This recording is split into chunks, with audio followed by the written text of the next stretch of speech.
প্রিয় দর্শক আসসালামু আলাইকুম। আপনারা দেখছেন Naim agro farm YouTube channel. আজকে মূলত যে বিষয়টা নিয়ে ভিডিও বানাচ্ছি সেটার বিশেষত্ব হচ্ছে আমাদের ফার্মে যে গরুগুলো আছে আমরা গরুগুলোকে কিভাবে গা ধোয়াই। আসলে আমাদের বাসায় যে গরুগুলো আছে সেই গরুগুলোর কিন্তু নিয়ম করে কেউই কখনো সব কিছু করে না, সবাই মিলে করি। আমার বাবা, ভাই, আমরা সবাই কিন্তু একই ফ্যামিলিতে থাকি। ভাইয়া বাসায় আছে, আব্বা বাসায় আছে, আমি কিন্তু কাজে ছিলাম। আমি এসে দেখি যে ওরা দুইজন বাকি 4টা গরুর গা ধুয়ে গেছে। এটা 5 নাম্বার, এটার গা ধোয়া আছে। আর যেটা ফার্মে আছে সেটা কিন্তু ফার্মে ছাগলদের সাথে গা ধোয়ানো হয়।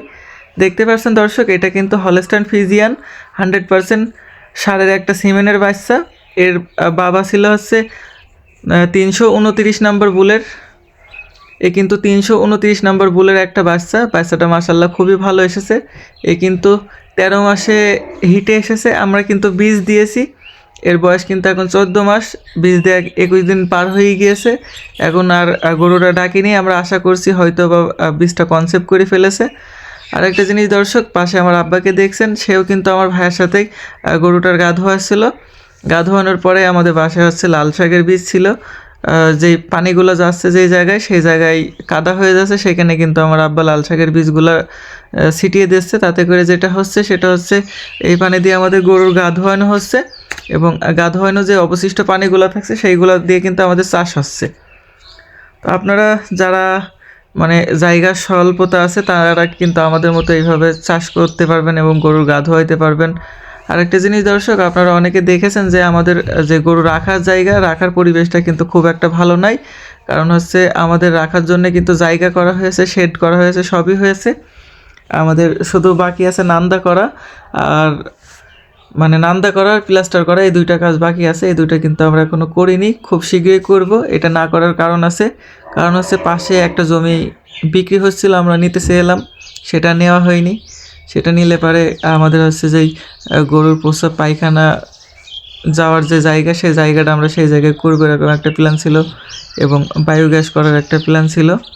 তো সেটা নেওয়া হয়নি, যার কারণে আসলে আমাদের যতটুকু জায়গা আছে ততটুকু জায়গার ভিতরে যেইভাবে হয় সেইভাবে আমরা গরুর থাকা জায়গাটা করব।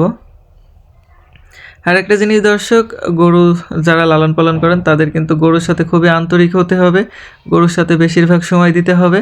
দেখতে পাচ্ছেন আমার ভাইয়া কিন্তু গরুর একদম পায়ের কাছে মাথা নিয়ে গিয়ে তারপরে কিন্তু পাড়া ডলে ডলে পরিষ্কার করে দিচ্ছে। অনেকে আছে গরুর কাছে গেলে পারে গরু লাথি মারে।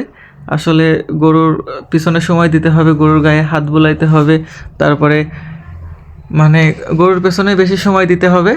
এমন করলে গরু আপনার দেখে ভয় পাবে না। এরকম পাশে বসবেন কেন, পায়ের তলেও যদি আপনি মাথা চালিয়ে দেন তাও কিন্তু সে গরু ভয় পাবে না, গরু কিছু বলবে না। দেখতে পাচ্ছেন দর্শক, আমার ভাইয়া কিন্তু ওইদিকে গরুর গা ধোয়াচ্ছে, আর আমার আব্বা কিন্তু যেই লাল শাকের বীজটা কিন্তু খুবই সুন্দরভাবে ছিটাচ্ছে। আরেকটা জিনিস দর্শক, আমাদের গরুর কিন্তু এই শীতকালে খালি 2বার গা ধোয়ানো হয়েছে, শীতের এই 3-4 মাসে।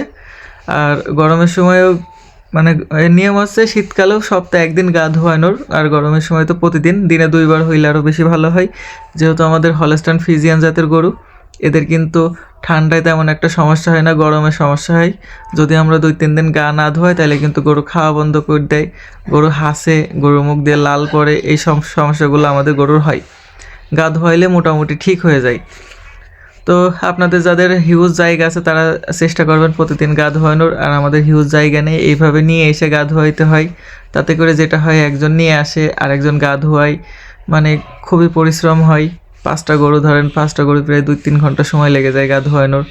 আর আমাদের রাখা জায়গা খুব একটা ভালো নেই, কাদার ওপরে শোয়, গোবরের ওপরে শুয়ে কিন্তু ওদের গায়ে কিন্তু গোবর লেগে গিয়েছে, চলটা হয়ে লেগে গিয়েছে, তার কারণে কিন্তু আরও সময় লেগেছে। পরবর্তীতে যখন আমরা গা ধোয়াবো, যদি আমরা সপ্তাহে 1 দিন ধোয়াই তাহলে কিন্তু আমাদের আর এত কষ্ট হবে না এখনকার মতো। তা আমার ভিডিওটা কেমন লাগলো আপনারা অবশ্যই জানাবেন। আর পরবর্তী ভিডিও সবার আগে পেতে পাশে থাকা বেল আইকনটি বাজিয়ে রাখুন। আসসালামু আলাইকুম, আল্লাহ হাফেজ।